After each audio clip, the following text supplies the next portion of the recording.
A dreadful accident has happened at Flannan's. The three keepers, Ducat, Marshall, and the Occasional, have disappeared from the island. On our arrival there this afternoon, no signs of life was to be seen on the island. Fired a rocket, but as no response was made, managed to land more, who went up to the station but found no keepers there. The clocks were stopped and other signs indicated that the accident must have happened about a week ago. Poor fellas, they must have been blown over by the cliffs or drowned trying to secure a crane or something like that. Night coming on, we could not wait to make further investigation, but we'll go off again tomorrow morning to try and learn something as to their fate. I have left Moore, MacDonald, Boyu Master, and 2 seamen on the island to keep the light burning until you make other arrangements. We'll not return to Oban until I hear from you. I have repeated this wire to Muirhead, in case you are not at home. I will remain at the telegraph office tonight until it closes if you wish to wire me. Captain Harvey leaned back in his worn wooden chair, staring intently at the telegraph machine after sending his distressing message to the secretary of the Northern Lighthouse Board, Mr. Murdoch. He absently wondered to himself if the message would reach him in time before the man left for the evening, but his mind was clouded by the mystery. 3 lightkeepers working on the isolated island known as Eileen Moore completely vanished without a trace. No sign of them was found when he was there with his crew earlier in the day. He could only speculate the fates of James Ducat, Thomas Marshall, and Donald MacArthur. Were they taken from the island by someone? Did they abandon their post on their own accord? Or did they pay the ultimate price in working in such a dangerous environment? These thoughts lingered deep into his mind while the hours ticked by. He wondered about his crew he left behind. Were they going to be okay? Would they disappear like the others had? Following the very first year after its construction, the lighthouse on the small isolated island known as Eileen Moore has been cast in a shroud of mystery that would never be fully lifted. For well over a century, the disappearance of 3 keepers there have left storytellers, researchers, and officials completely puzzled. Their sudden vanishing sent ripples into the history books as one of the strangest cases of disappearances in our modern history. So what happened to them? In the first part of this series, I aim to share their story, and now in this second part, I will take you down the path of the investigation, possible theories that have come up over the years, and try to provide you all with the information you'll need to come to your own conclusions on their fate. I'm your host, Jordan Hopkins, and thank you for joining me in this Part 2 episode on the Moonlight Lore podcast.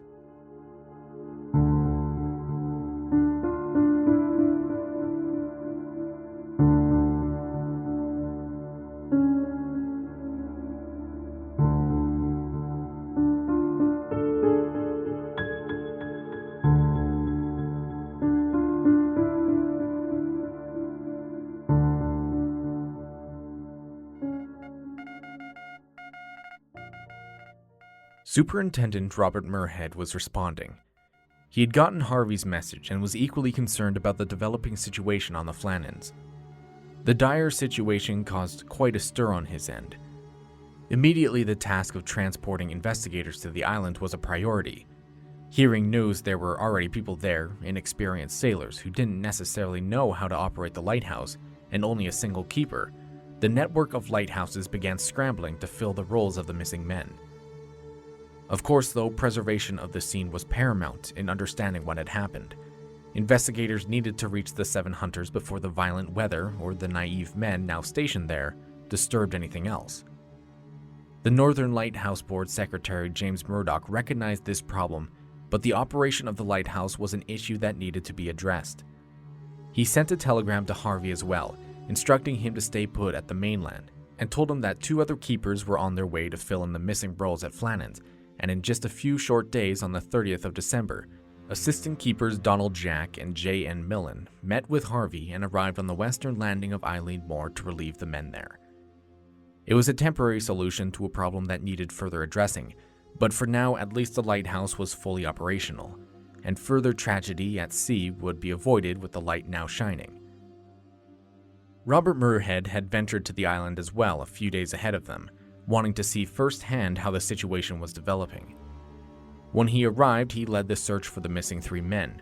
Boats were launched around the cluster of small islands with the intention of searching the waters and rocky cliffs from below, while others fanned out on the grassy plateau for any other clues as to what could have happened to them. During this time on the island, Muirhead made note of Joseph Moore's mental state. Being the one who made the initial discovery that his friends and colleagues had disappeared, and being forced to remain on Eilean Mor for the remainder of the investigation, likely had taken its toll on the man. In an official report made by Muirhead, he wrote this about his observations about Moore. I may state that, as Moore was naturally very upset by the unfortunate occurrence and appeared very nervous, I left A. Lamont, seaman, on the island to go to the light room and keep Moore company when on watch for a week or 2. If this nervousness does not leave Moore, he will require to be transferred, but I am reluctant to recommend this, as I would desire to have one man at least who knows the working of the station. As was common with men at the time, it was unlikely Joseph Moore would have let his emotions show. For anyone, this experience would have left a scar on their mind. He remained at the Flannan Isles Lighthouse until the 9th of March 1901, before being transferred to the Sowhead Lighthouse 130 kilometers away on the mainland. But we could imagine what those 2.5 months were like for the man. Walking through the darkened tower alone, shadows jumping at each flicker of his oil lamp, he was likely terrified, and probably a little guilty. He knew Ducat and MacArthur and Marshall as well. He worked and lived with the 3 ever since the lighthouse was constructed a year prior. To know what had been going on through his mind during those freezing winter months as he sat atop the peak of the tower alone each night, we could only wonder. Not to mention now, he had assumed the lead role of operations at the lighthouse at just 28 years old, and with only 1 year of experience under his belt, meaning the weight of the job, along with ensuring the 2 new keepers learned the ropes, fell onto his shoulders completely, creating just that much more stress for him. The new keepers were also hesitant on joining Moore at the Flannans. They were uprooted from their stations and sent 30 kilometers out into the Atlantic, where an entire crew had recently disappeared.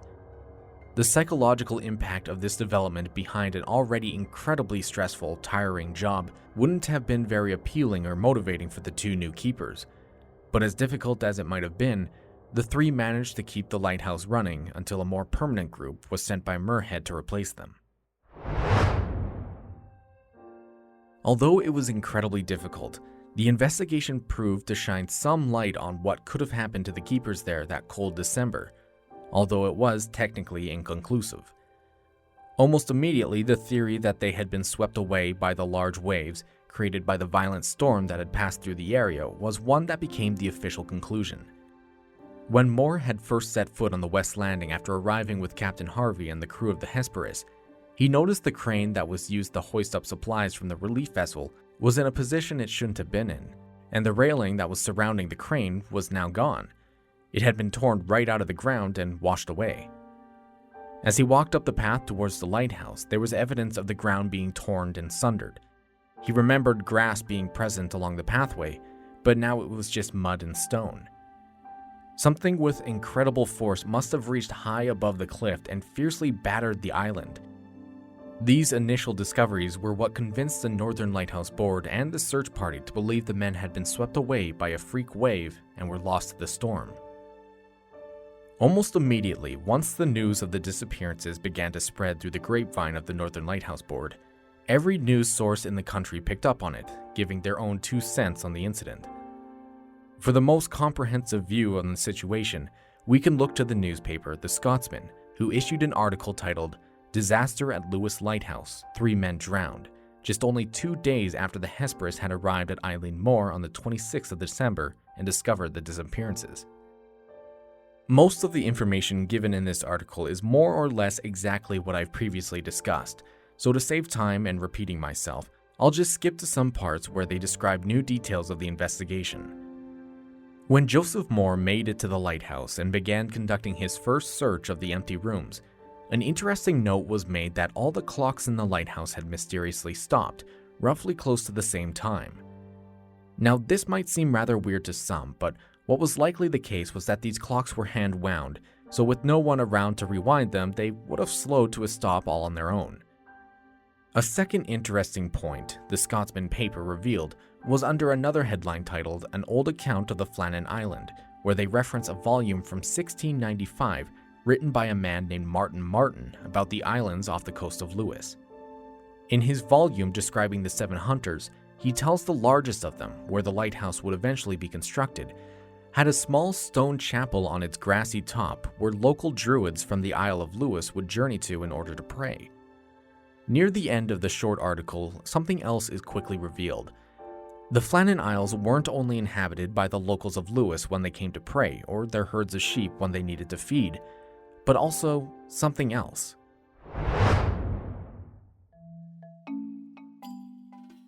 The Island of Pygmies, or as the natives call it, the Island of Little Men, is but to a small extent. There has been many small bones dug out of the ground here, resembling those of humankind more than any other. This gave ground to a tradition which the natives have a very low-statured people living once here, called Los Burdan, i.e. Pygmies.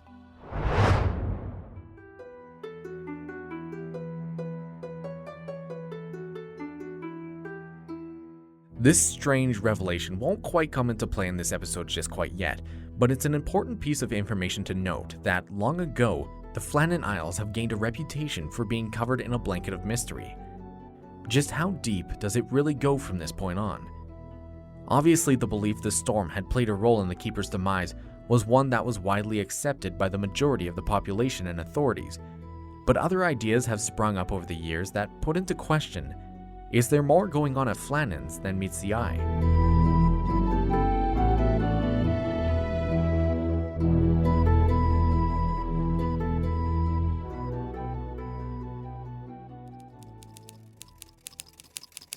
I have considered and discussed the possibility of the men being blown away by the wind, but as the wind was westerly, I am of the opinion, notwithstanding its great force, that the more probable explanation is that they had been washed away, as had the wind caught them, it would, from its direction, have blown them up the island, and I feel certain that they would have managed to throw themselves down before they reached the summit or brow of the island. Robert Muirhead's report tells us he was of the firm belief the men had gone over the west cliff due to bad weather, however not necessarily due to strong winds. But there was one underlying fact that was wrong with his assumption. As per lighthouse protocols, one man must always be stationed in the building. If something were to happen to the others outside, there would be at least one man who could signal for help and keep the fire burning at the peak. But all were gone from the tower, which means all 3 would have had to abandon their post and gone outside for what they must have deemed was an important reason. There were some suggesting a fishing vessel or other small boat was traveling through the waters, struggling against the storm, and the 3 went outside to watch or lend aid. But this was later proven to be false, as there were no reports stating a ship was out in that general area during this time period. The violent storm had been plaguing the Outer Hebrides for over a week at this point, so the likelihood of a smaller boat making its way out as far as Flannan's also would not have been likely. With the gale-force winds and torrential rain coming down, it also would not have been likely for any of the men to have gone outside for no specific reason. They would have stayed inside, tending to the flame, and waited out the storm before venturing outside. The fact all 3 of them seem to have left the dry safety of their lighthouse willingly makes this case all that much more strange. We must remember something as well. The nature of the job requires the men to live in close quarters with one another for an extended period of time. The week it would have taken for them to wait out the storm in the cramped lighthouse might have seemed unbearable to some, but for these experienced lightkeepers, it was just part of the job. They were completely used to it. But a couple important pieces of information I intentionally left out before was that 2 out of the 3 raincoats which belonged to the keepers were gone, implying both Principal Keeper Ducat and Assistant Keeper Marshall had taken their rubber coats and boots from the shelf and exited the lighthouse, while Occasional Keeper MacArthur remained inside, as it was found that his jacket and boots were the only ones left inside the lighthouse. And another piece of the puzzle was that 2 wooden boxes of rope on the west landing were later found destroyed, likely from the weather. It might not seem like much, but this plays an important role in this theory. So we know for a fact the keepers followed protocol, or at least attempted to by leaving behind MacArthur while the other 2 left the lighthouse for whatever reason. But historic readings of the night of December 15, 1900, tells us the wind and sea were rated as force 9 on the Beaufort scale, which would be 75 to 88 kilometers per hour for wind speed, and the ocean waves roughly 7 to 10 meters high. Now for you American listeners, that would be around 47 to 54 miles per hour wind speeds and 23 to 32 feet high waves. To put it into perspective, a 12, the highest number on the Beaufort scale, is hurricane conditions, meaning the Scottish coast at a 9 was certainly getting battered by some pretty rough weather, which made the decision for the men to lead the safety of the lighthouse to be initially put into question by those investigating the aftermath. However, in their reports of the situation, Joseph Moore, along with Robert Muirhead, seemed to both agree on similar conclusions on the outcome of the day.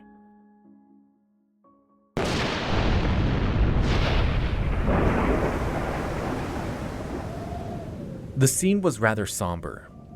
Lit only by the burning of the wood stove and a few candles cautiously placed around the tiny room, we find our three men sitting around the wooden dining table, silently eating their meals as they listen to the crashing waves outside and the howling wind echo down the tower. They had all seen their fair share of storms over the years, Ducat having seen the most, but this one in particular was far more violent as it banged against the front door, desperately searching for a way to reach them. It was sure to cause some damage to the island, but the rocky mass had always stood the test of time. As the three sat silently together, Ducat's mind raced, wondering if they had secured all that needed to be. Marshall, however, was the first to speak. His mind was sharper, younger than that of his older colleagues, and realized one thing. The ropes near the crane on the west landing were left out, sitting in wooden boxes on the wooden pier. They needed those ropes to secure cargo from the Hesperus should it arrive with supplies for them, and it was also needed to secure the ship from drifting off from the dock. As was typical for the Northern Lighthouse Board standards, any neglect on part of the keepers was the sole responsibility of the principal keeper stationed there. As the words left Marshall's mouth, Ducat likely would have cursed to himself and asked the two if they would be willing to head out there and secure the ropes properly while he began preparations for his first shift at the top of the tower. Marshall, of course, immediately agreed, as it was his fault they were left out. MacArthur, however, didn't. His annoyance at his leader's carelessness didn't sit well with him. Why should he have to go out there in the cold, wet weather to secure some ropes he hadn't been responsible for? He wasn't even supposed to be there. He was supposed to be home for the holidays with his family and was forced to come to this godforsaken rock in the middle of the Atlantic all because William Ross had fallen into bad health. With a stern look, he refused the request and told Ducat and Marshall if it was really so important, they could do it, but he was staying dry tonight. The pair looked at each other, then back at MacArthur, who was now calmly sipping his tea. They knew of his short temper. They've seen it plenty of times by this point. He had been very vocal for the past few weeks about having to spend his Christmas here, so the two were hesitant to argue with the man. They knew if they pushed him, it would only make their living situation that much more uncomfortable. It wasn't in anyone's best interest for the keepers to be at each other's throats, so Ducat readily agreed to be the one to go outside. But as a final compromise, MacArthur had to begin preparations for the fire to be lit by the time he got back, and the dishes were to be cleaned. With a single slow nod, MacArthur silently agreed, while the others got up from their chairs and marched for their oilskin jackets and waterproof boots carefully placed next to the entrance.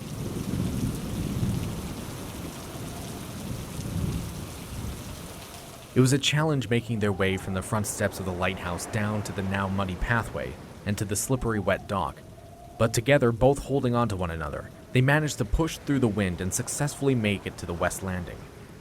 When arriving at their destination, a spray of salty mist shot up at their faces, successfully hitting its targets and drenching the uncomfortable men. Their oilskin jackets and waterproof boots proved little match for the forces of nature, and both men decided it was best to hurry on with their task as quickly as they could. Up in the tower, Donald MacArthur began preparations for the light to be lit.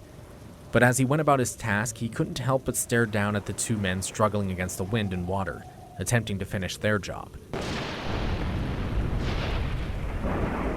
Suddenly, tragedy struck. A rogue wave large enough to reach the top of the island was quickly making its way towards the west side, Ducat and Marshall both unaware of its presence and directly in its path. MacArthur could see it. but there was little he could do from atop the lighthouse. He screamed and hollered, but the wind silenced his cries. His friends, without warning, felt the crushing pressure of this incredible wave as MacArthur stood by helplessly. With piercing eyes, he waited, hoping once the water receded, he would see the two grasping onto the dock, trying desperately to remain on the wooden platform. But when the water finally fell, where his two friends and colleagues once stood was nothing but broken boxes of rope scattered all across the dock. The two men nowhere to be seen. He didn't waste a single second. In the moment, all MacArthur thought about was the safety of his friends and bounded down the spiral stairs of the lighthouse faster than he had ever done so before. Knowing every second could count if he was going to be able to save them, he ran straight past his rain jacket on the hook next to the door and left the lighthouse in nothing but his inside clothing.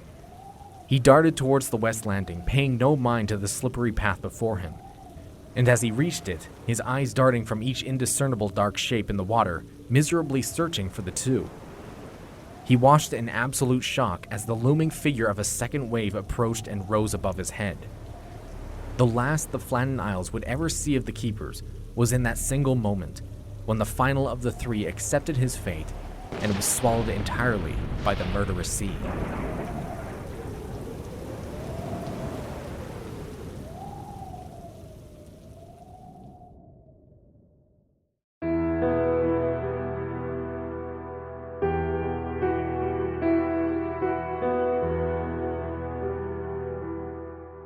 The big wave theory was one that provided everyone involved with the discovery and those who dealt with the aftermath a sense of closure.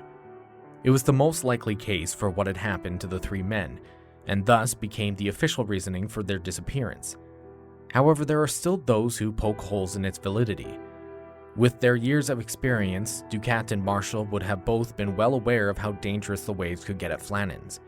For both of them to consider moving a heavy box of rope, which required two men to move, all during a tremendous storm that reached a 9 on the Beaufort scale, would have been completely against their better judgment, and we could assume they would have known better than to risk their lives only for rope. The two had been stationed at Eileen Moor ever since the lighthouse had finished construction, and records tell us there were once 2 cranes on the island, but due to another violent storm back in late December of 1899, they were both destroyed by a giant wave. The first crane was directly on the west platform, about 70 feet above sea level. Then the second one was positioned on top of the island, about 50 feet above the first, making it roughly 120 feet above sea level.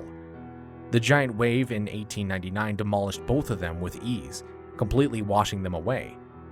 When construction began to take place to replace them, it was decided only the bottom crane on the west landing would be remade, and the one that stood above it would remain a ghost. Both Ducat and Marshall were around when the first wave totally wiped out the first 2 cranes, so they would have known exactly how dangerous and life-threatening it would have been to venture out to the west landing during a bad storm. But the issue was, they were under pressure to keep the island and all construction on it in one piece. After the accident with the first 2 cranes had occurred, James Ducat received a formal letter from James Murdoch, the NLB secretary. Sir, referring to your letter on the 24th last, reporting the accident to the crane while under manipulation by Mr. Marshall, one of the assistants, I am to call attention prominently to the circular which was issued 18th February 1898, of the contents on which both you and Mr. Marshall are aware, and of which I enclosed a copy, holding you responsible for seeing that the crane, hoisting gear, etc., are kept in a sound and efficient state and are in every respect reliable, etc. This circular is sufficient to impress on you the absolute necessity of exerting the utmost care and attention in the use of the crane, and it would appear that, on the recent occasion, there must have been thoughtlessness, at least on Mr. Marshall's part, or the accident would not have happened. Fortunately, no one was hurt, but, as there might have been various serious consequences, I have to impress upon you and the other keepers at the station, to whom you will read this letter, not only to bestow such care on the crane and its machinery and tackle as it is necessary to keep it efficient, but also to be very careful in the handling of it. The foregoing remarks also apply to the landing derricks. Your obedient servant, James Murdoch, Secretary. This no-nonsense letter was one that likely stuck in Ducat's mind for the remainder of the year.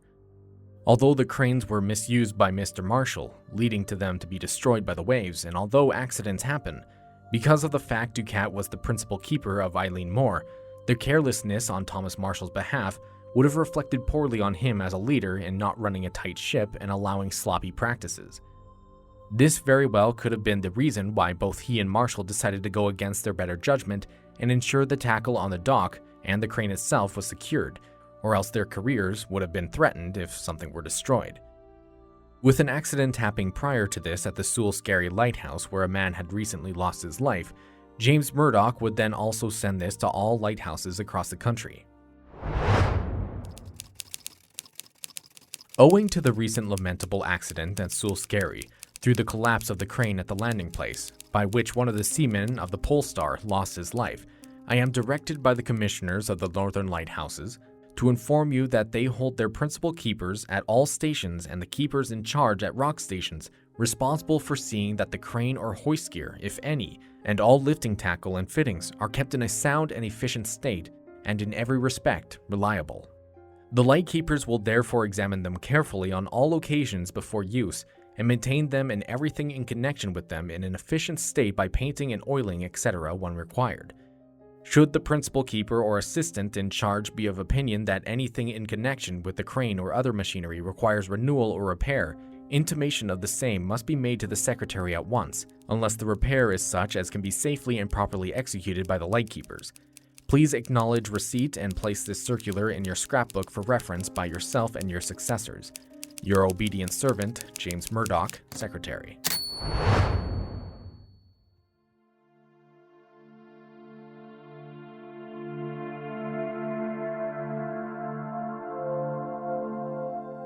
Neither men, Ducat or Marshall, would have desired another incident like the one that had occurred before on their watch just a year prior. These letters sent from their superiors likely would have been stuck in their minds for the entire year as they meticulously went about their tasks, ensuring everything was cared for and properly operated. For them, a second strike of another broken crane and tackle would have spelled termination for Principal Keeper James Ducat, and either termination or elimination for promotion for Assistant Keeper Thomas Marshall. Neither wanted these outcomes for themselves or the other, so they made the decision to ensure all was well on the West Landing, but by doing so it led to their untimely deaths. Although the scientific study of rogue or giant waves often proves difficult, the idea it was either one of these natural occurrences during the storm at Flannan's in 1900 is supported by another lighthouse keeper, Robert Aldebert, who was born 8 years after the tragedy at Flannan's, but was eventually stationed there on June 4th of 1953 after a few years of being a lightkeeper himself. It was during his time spent atop the rocky cliffs of Eileen Moore did he get a better understanding of what the situation could have been like back in 1900 with the missing three. As it would turn out, Robert was a rather daring individual and would often place himself in precarious positions on the small island in order to take photographs of the waves crashing against the rocks. During his time there, he accumulated around 30 rolls of film, and with them had contributed a considerable amount of thought as to what could have happened to the men. He believed, as per lighthouse rules, one man was always meant to stay in the lighthouse, but after seeing the other two struggling and the waves possibly pulling them off the dock and into the ocean, the third man, likely was MacArthur, would have raced down to the West Landing to assist them, only to have been swept away as well. Robert Aldebert has since passed away, and unfortunately his 30 rolls of photographs of his time spent on the island observing the precarious weather has since been lost. But his theory is likely the best one we have as to what truly could have happened to the three men. The narrative story I shared just before of the events of that day is likely the closest we'll come to knowing the three men's final moments. But as I've mentioned, there are those who still believe something else might have occurred, that the three men weren't necessarily alone on that secluded island.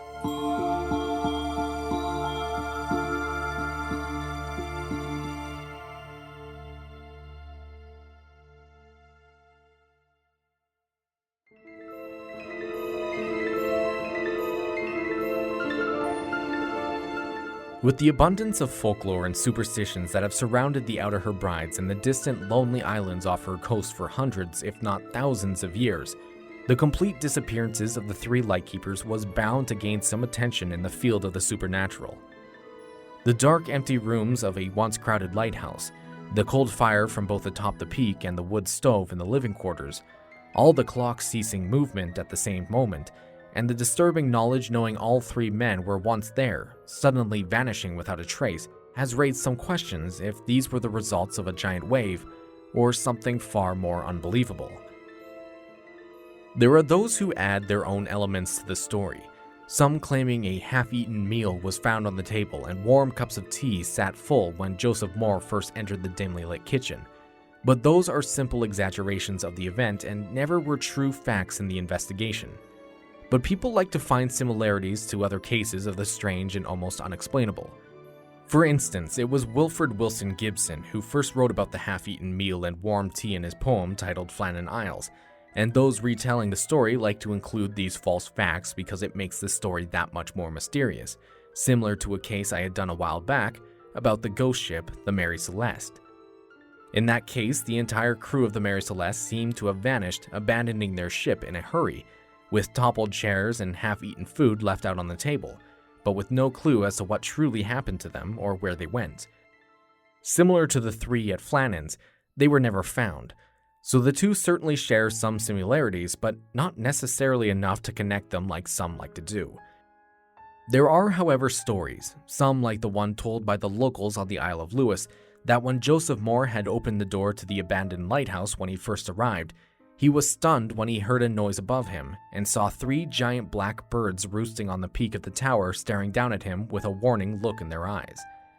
Moore watched as the three birds then took off, flying away from him and the lighthouse and out to sea.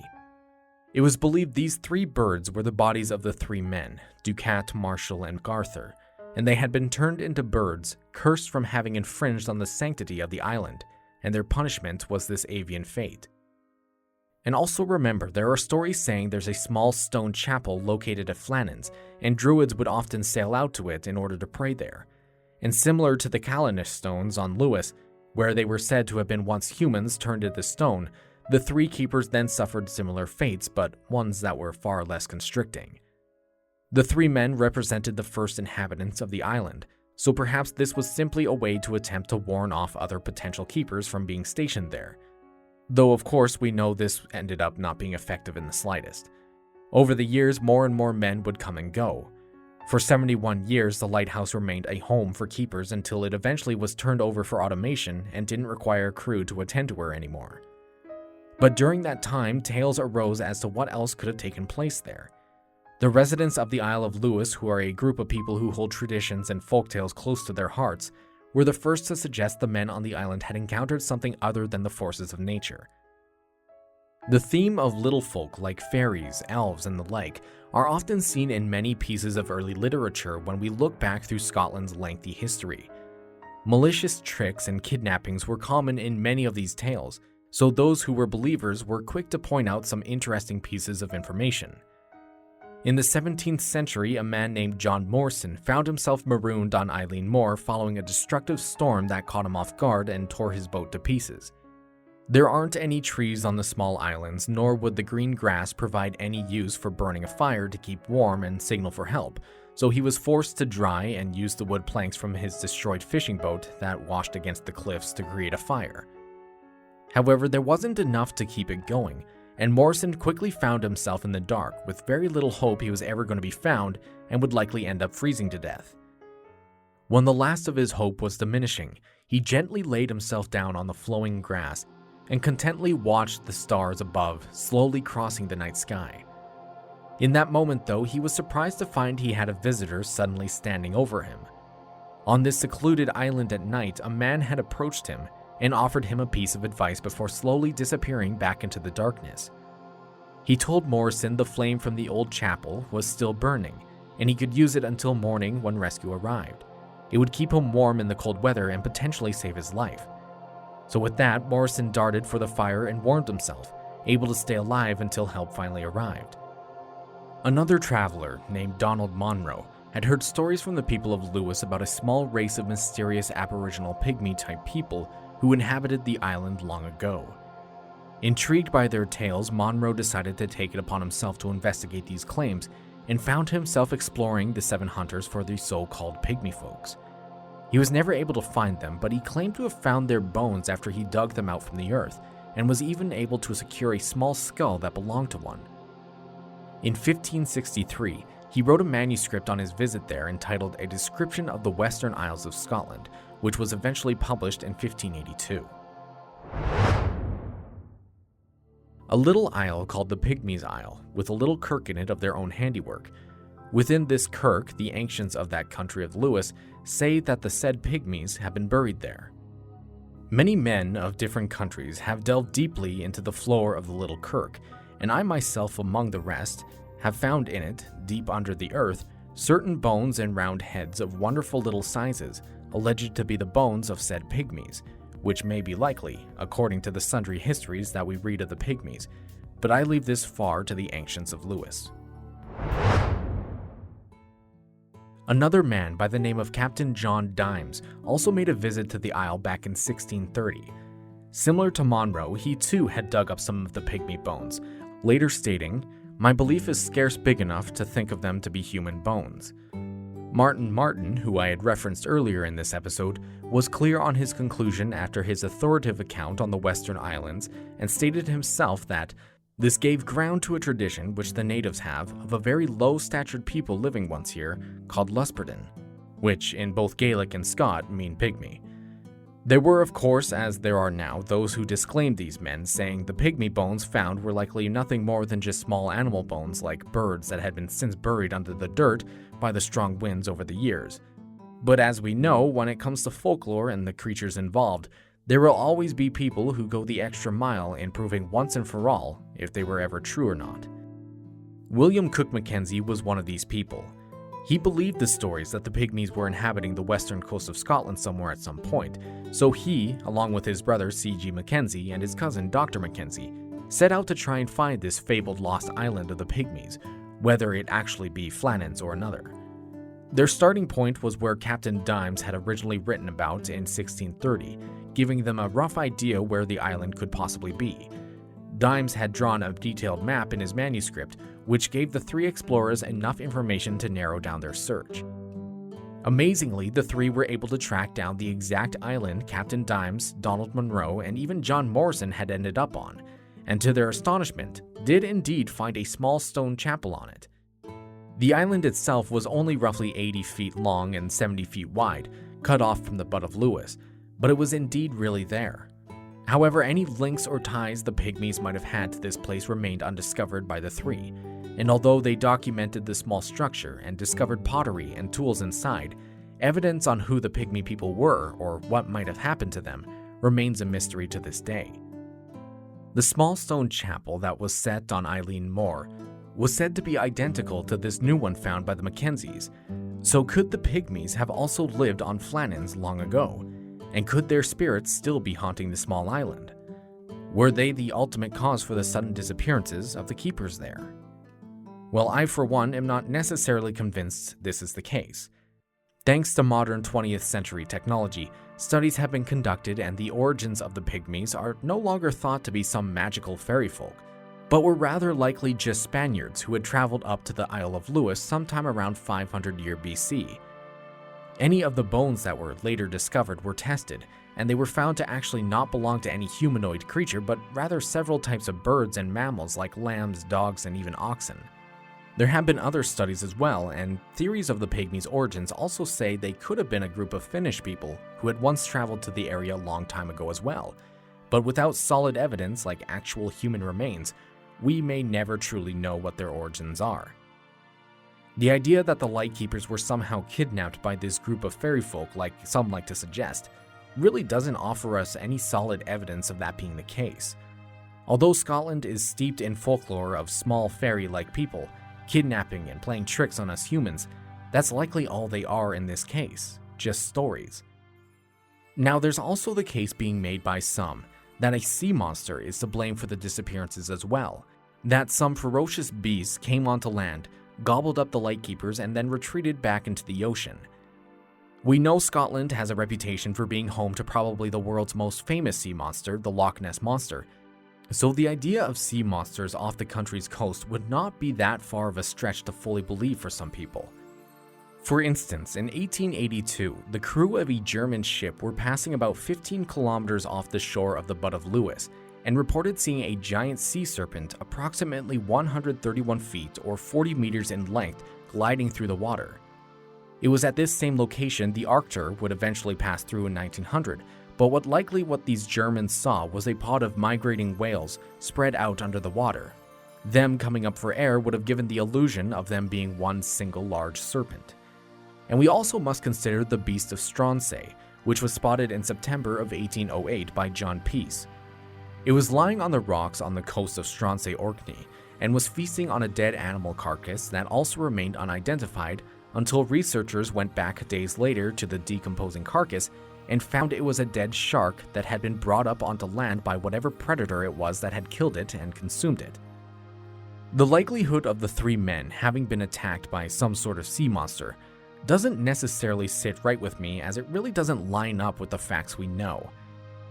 If one were to appear on the island for whatever reason, why would all three keepers leave the safe confines of the lighthouse to go out into the violent storm to see this creature? If there really was an aggressive creature who had made it onto the land, then surely the lightkeepers would have logged it into the lighthouse notebook when they left to see it. This theory just doesn't necessarily hold much weight to it, and I firmly believe we can safely discount this one. For those who still attempt to explain what happened at the lighthouse but refuse to let up on the supernatural angle, and also refuse the fairy folk or sea serpent narrative, a curse then becomes the next angle they take.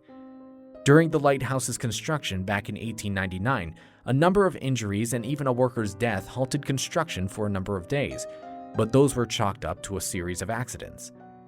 William Ross, the keeper who Donald MacArthur was filling in for, then also fell into poor health and had to be removed from the island to recover. Then, as we know, the three keepers suddenly disappeared as well, and even they weren't the last to face the supposed curse that had befell the island.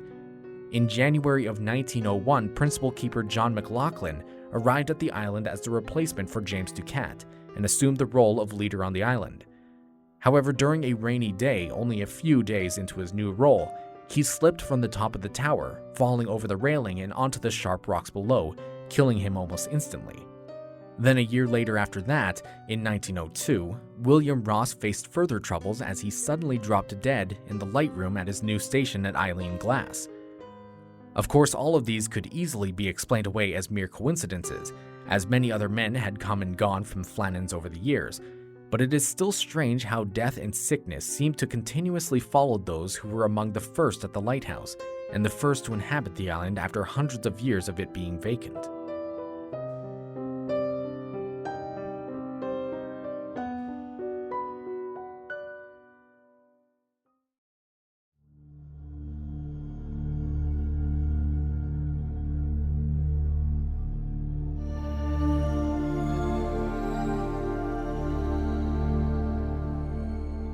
Our next and final theory about what could have happened to the men is less fantastical than our previous ones, but is just as equally, if not more horrifying as them, as it implies the disappearances were caused due to human malice.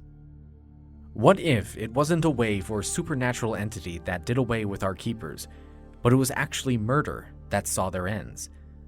Those who lean heavily into the murder theory seem to point their fingers at one certain individual, the man with the notorious short fuse and the one who openly showed disdain towards the work he was forced to do, Donald MacArthur. The idea of foul play being involved is one that actually could have been the case, as difficulties would often arise as tempers and personalities often clashed with one another, while the keepers were forced to live with each other in cramped, isolating environments. A very real example of this happening was on Eileen Moor in September of 1939. Donald John MacLeod was a keeper there, years after the original three had gone missing, and described a situation he had when another keeper he worked alongside with went mad and attempted to attack him and the other keeper. MacLeod was waiting for the relief vessel to arrive to provide a replacement for his two colleagues. One had come down with a serious case of the flu, while the other had a complete mental breakdown after spending a month in the tight confines of the lighthouse in Small Island. The Eileen Moor Lighthouse was notoriously known for how cramped it was, and the man who experienced a mental break couldn't handle it. He threatened MacLeod and his other colleague with violence, to which eventually it did get physical, and MacLeod and the flu-ridden keeper had to subdue their attacker by tying him to a chair until help finally arrived days later. The murder theory relies heavily on Donald MacArthur's temper. He was known for it, but he was also known to be a good man and a good worker. Any conflicts or arguments that may have happened at Flannan's in 1900 likely would not have resulted in any deaths. But people believe perhaps one of the men did suffer from a mental break similar to the one keeper 39 years later. It's speculated perhaps if MacArthur's rage didn't get the better of him and all was well, perhaps the mental toll it took from running the lighthouse for so long ate away at the mind of one of the keepers and resulted in that one man killing the other two, which eventually he would toss their bodies into the ocean, then realizing what he had done, threw himself over the rocky cliff and drowned. It's without a doubt certainly possible. More destructive events have happened for less, of course, but I really have a hard time buying this theory. The three got along well with one another. After all, you don't become a lightkeeper if you can't do that. They were all friends, or at the very least respected one another as colleagues. For one of them to suddenly break or fly into a rage, it just doesn't seem likely that was the case. James Ducat would have been trained to resolve any conflicts peacefully, and the other two had families to think about. They wouldn't jeopardize their careers over something like murder and then suicide. The murder theory, while makes perfect sense and could very well have been the case for what happened here, I will have to say I personally do not believe it.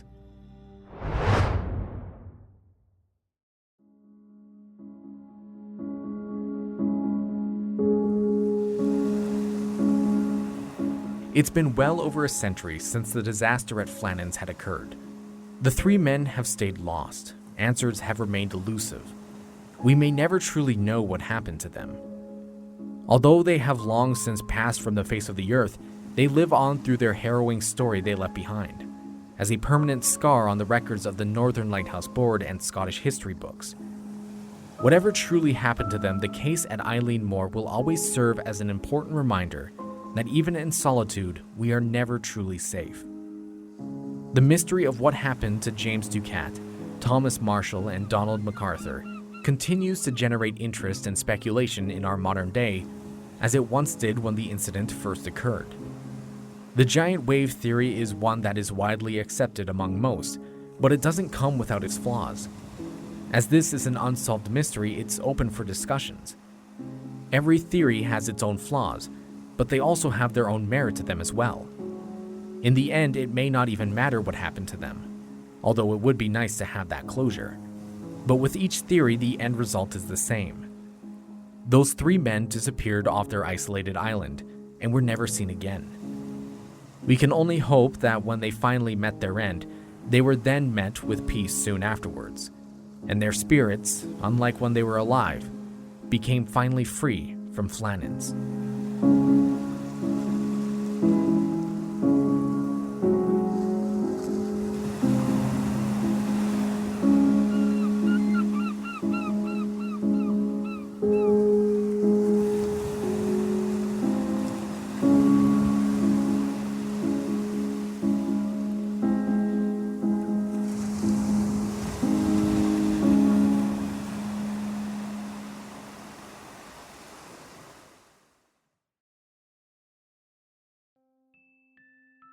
Thank you all so much for listening to this part 2 episode of my Flannan Isles Mystery series.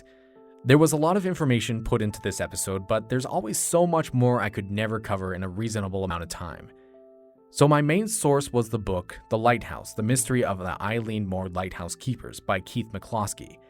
It's an excellent source of material that goes so much more in depth than I ever could do in the podcast, so if you're interested in reading more about this mystery, please do consider buying this book. It's incredibly well done, and you won't be disappointed by the amount of information and facts that are presented.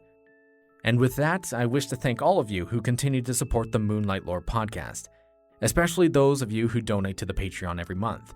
Moonlight legends like David Wright are the backbone to keeping this podcast running, so thank you, David, and thank you to everyone else who donates as well. If you wish to show your support for only as low as $5 a month, the cost of a cup of coffee a day, you can help me run the podcast when it comes to purchasing equipment, updating the studio, running the website, and helping me manage hosting fees and recording software costs. In exchange, you will be granted Patreon status and be granted extra bonus episodes I do for supporters, so I hope to see you there.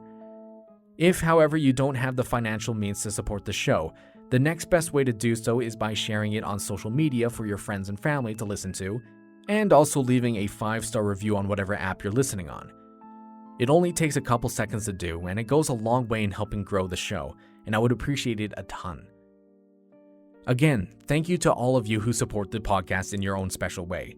Even if it's just by emailing me or messaging me on Instagram, I love hearing from you guys. It's fantastic to just see this fan base grow over these past couple years.